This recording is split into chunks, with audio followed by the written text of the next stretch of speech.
সকালে সমস্ত কাজ সারা হয়ে গেছে, এবার রান্নার পালা। ভাত হয়ে গেছে, আর আজকে আমাদের মেনু রয়েছে ভাত আর চিকেন কষা। তবে চিকেন কষার রেসিপিটা তোমাদের সাথে শেয়ার করবো। আর চিকেন কষা করতে কী কী লাগছে তো নিয়ে নিয়েছি। এখানে পেঁয়াজ, টমেটো, লঙ্কা, আর এটা রয়েছে আদা রসুন একসাথে বাটা, আর এটা রয়েছে আলু আর আমাদের চিকেন। তো এর সাথে সাথে আর কী কী মশলা লাগবে সেটা তোমাদের ভিডিওর মাধ্যমে। আর হ্যাঁ বন্ধুরা, এটা কিন্তু এই চিকেনটা পোলট্রি না, এটা ওই যে কক কক বলে যে মুরগিগুলো পাওয়া যায় না, ওই কক মুরগির মাংস এটা। তো আজকে দেখবো খেয়ে যে কীরকম লাগে, তোমরাও দেখতে থাকো। মাংস করার জন্য আলুটা নুন হলুদ মাখিয়ে দিয়েছি, আর ওদিকে কড়াইয়ে তেলও গরম হয়ে গেছে। এবং তেলে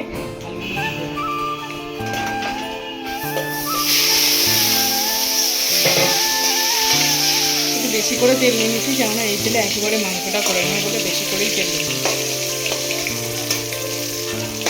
দেখো। এবার দিয়ে দেবো পেঁয়াজ আর লঙ্কা।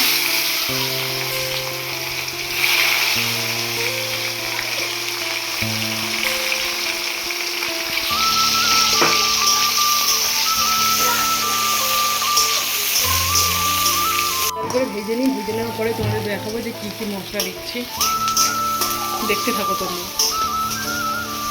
এগুলো দেখো বন্ধুরা, পেঁয়াজগুলো ভাজা হয়ে গেছে, আর এবার দিয়ে দেবো নুন,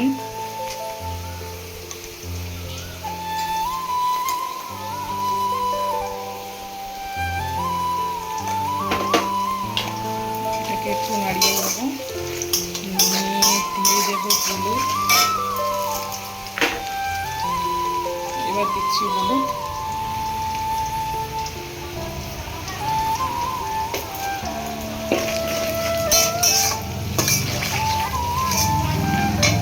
এবার দেবো লঙ্কার গুঁড়ো।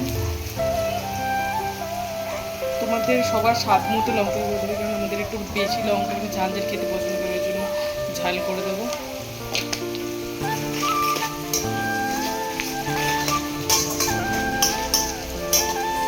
একটু জিরের গুঁড়ো দেবো,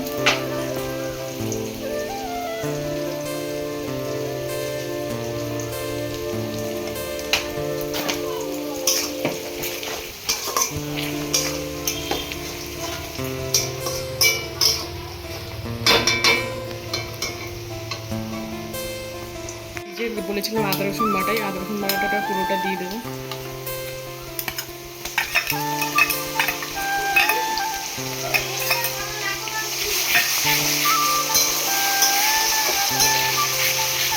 দিয়ে এটাকে কষিয়ে নেবো, ভালো মতো কষিয়ে নেবো এটা, যাতে আর কি মশলাগুলো সব একদম মিক্সড মতো হয়ে যায়, ওই জন্য ভালো মতো কষিয়ে নেবো।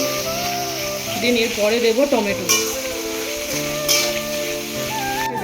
কিন্তু আমি এটা দিয়ে আস্তে আস্তে কষতে থাকবো, কারণ মশলার মধ্যে গরম মশলাটাও একটু হালকাভাবে দিলে তাহলে মাংসটা খেতে ভালো লাগে। হালকাভাবে দিয়ে কষতে থাকবো।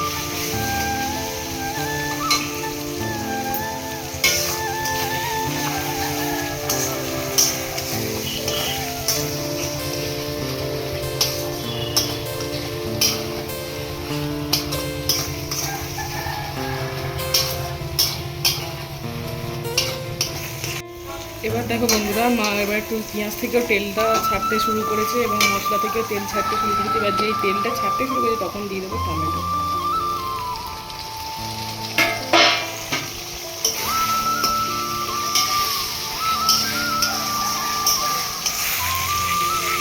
তো এই দেখো বন্ধুরা, মশলাগুলো সব ভালো করে মিক্স করে নিয়েছি।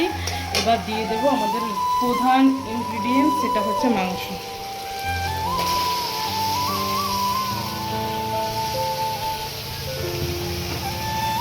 এবার মাংসটা দিয়ে একটু বেশিক্ষণ করতে হবে, কেননা এই যে কক মুরগিটা না, কক মুরগিটা সহজে সিদ্ধ হতে যায় না, তো এটা দিয়ে বেশিক্ষণ করতে হবে।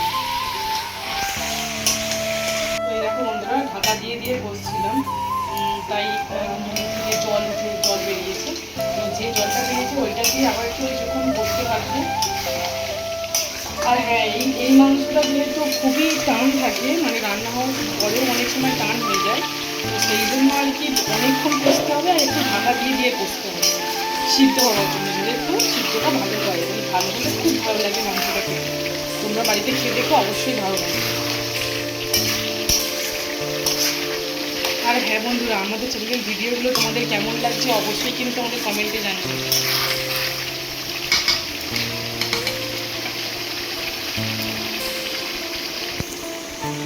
এই দেখো বন্ধুরা, একটা সুন্দর কালার এসছে। আর আমরা এটা আরও কষতে থাকবো কিছুক্ষণ, যাতে মশলাটা ভালোভাবে মাংসের মধ্যে ঢুকে যায়। আসলে কী বলো তো, মাংসের মধ্যে মশলা না ঢুকলে খেতে অতটা ভালো লাগে না, তাই আমি একটু বেশি কষাতে ভালোবাসি। একটু বেশি কষিয়ে কষিয়ে মাংসটা একেবারে মানে অনেকক্ষণ ধরে কষাবো, কষিয়ে তারপরে জল দেবো, অ্যান্ড দেন দিয়ে আলু কষানো হয়ে গেছে। এবার দিয়ে দেবো আলু ভাজা, যে আলুগুলো ভেজে রেখেছিলাম সেগুলো দিয়ে দেবো, দিয়ে আবার কষিয়ে নেবো।